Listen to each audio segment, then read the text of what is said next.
Welcome to the first of our weekday reflections for those who are either taking a lunch break at work or whether you're at home at this stage. Maybe you'd like to grab a Bible and so you can join in with me as we share this reflection. I'm reading from the NIV translation and I'm reading from Psalms 37. So Psalm 37 and it's verses 1 to 7 that I want to share with you this morning. Do not fret because of those who are evil, or be envious of those who do wrong. For like the grass they will soon wither, like green plants they will soon die away. Trust in the Lord and do good. Dwell in the land and enjoy safe pasture. Take delight in the Lord, and He will give you the desires of your hearts. Commit your way to the Lord. Trust in Him, and He will do this. He will make your righteous reward shine like the dawn, your vindication like the noonday sun. Be still before the Lord, and wait patiently for Him. Do not fret when people succeed in their ways, when they carry out their wicked schemes. One of my favourite verses is from Matthew 6 verse 34. It says, "Do not worry about tomorrow because today's worries are sufficient for today." And at the moment, surely there are sufficient worries for us to deal with on a daily basis without having to worry about tomorrow or the future, as we deal with all the increasing restrictions on our personal liberties that have come into play as we try to combat the COVID-19 virus. However, having said that, it's difficult nonetheless, isn't it? With all the worries on a daily basis, to still not worry about tomorrow. Will I still have a job? Will I be able to meet my financial obligations? Will my family be safe at this time? Is there going to be food on the shelves at the supermarket? What will the church look like? Will the church survive during this time? And it's really hard, isn't it, not to be anxious at the present time, even though it says, do not fret. There's so much beyond our control, so much beyond our knowing, so many things that are changing on a daily basis that it's hard to not worry. I'm not sure whether you picked up as we read the psalm, those 7 verses. But there are 2 things that stand out for me. One is a thing that we're told to do, and one is something we're not to do. And the first thing that is repeated twice is to trust in the Lord. Twice we're told in these 7 verses to trust in the Lord, to be still before the Lord. And twice in these verses we're told to fret not. Some versions translate fret as to worry or anxious. So don't be anxious. Don't worry about tomorrow. Do not be anxious. Do not be worried about the evil that you see in the world. For these things are short-lived. Like the grass of the field, they will soon wither. And like the green plants, they will soon pass away. And the same is true when it comes to the coronavirus. It soon will pass away. So what should we do? Well, verse 3, trust in the Lord and do good. Verse 4, take delight in the Lord, and He will give you the desires of your heart. Verse 5, commit your ways to the Lord, and He will make your righteous reward shine like the dawn, your vindication like the noonday sun. And then in verse 7, be still before the Lord and wait patiently for Him. Trust in God, especially during these anxious times. Delight in God, knowing that He will give you all your needs and provide for you. Commit yourself. Trust God, and He will vindicate you. Be still and do not worry. It's important that we don't get distracted, especially during this period, by what's occurring around us and by what other people are doing around us. You know, worry and anxiety never paid a debt. They never made a right wrong, and they never alleviated pain. Dr. Robinson, and I've got a quote from him here, from the Johns Hopkins University in the United States, said, "Personal worry is one of the principal causes of physical ailments which see people admitted to hospital." I'm going to repeat that. Personal worry is one of the principal causes of physical ailments which see people admitted to hospital. Now, we're all worried about being admitted to hospital because of COVID-19, but here Professor Robinson is saying one of the principal causes is worry. And he went on to say that of 174 patients admitted to hospital for emergency treatment, an amazing 140 had significant worry in their lives prior to being admitted to hospital. He further discovered that the ailments of 115 of those patients could be directly attributed to worry in their lives. You know, worry is a poor testimony for a Christian, because either it means that we don't believe God is big enough to deal with our problems, or else our faith is too small to trust in God. In Isaiah 41 verse 10 we read one of the most commonly repeated statements in the scriptures: fear not. You know, fear is a relative to worry, isn't it? They both paralyse. They both inhibit us. They both reduce us. They cripple us. They cause us to hide. And we become spiritual midgets. We're like Gideon in the winepress, hiding away for fear. Fear robs us of life and of joy, and it turns us from being, optimists into pessimists. And so the first words we remember of Jesus to his disciples when they were hiding behind locked doors for fear, and he came and he stood in the midst of them, and the first thing he said to them was, "Peace be with you." Fear not. Peace be with you. And so during these times, it's really important for us to make sure that we don't allow fear to overcome us. Do not fret or be worried. Do not fear or be anxious. And then one of my other favourite verses is Isaiah 40. And I have it written down here. And verses 28 to 31, rise up on wings like eagles. But there we're told to faint not. To faint not. And it's interesting, in Luke 18 verse 1, Jesus tells us to pray and not give up and to not grow faint. Interesting words, aren't they? To pray and to not give up and not to grow faint or to lose heart.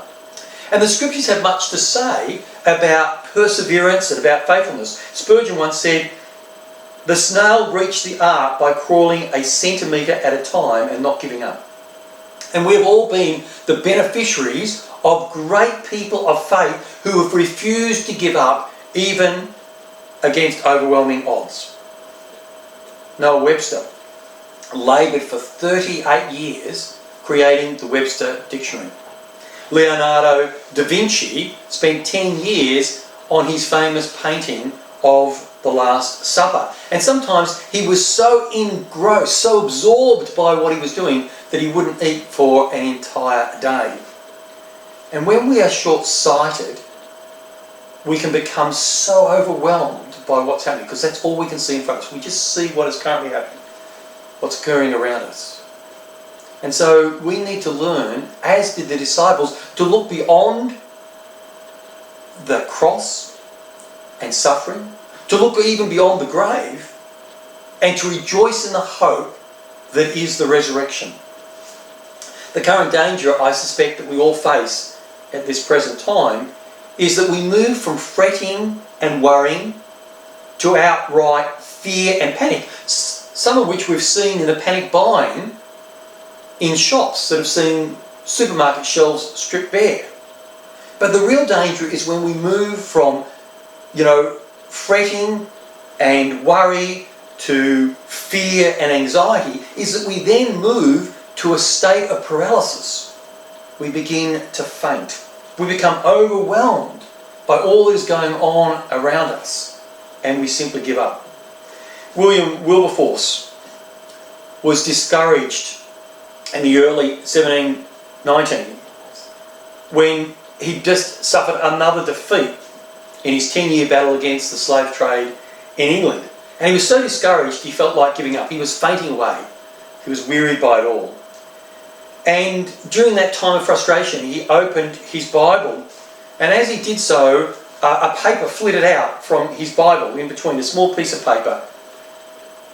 And he picked it up, and it was a letter that had been written to him by John Wesley, shortly before Wesley's death.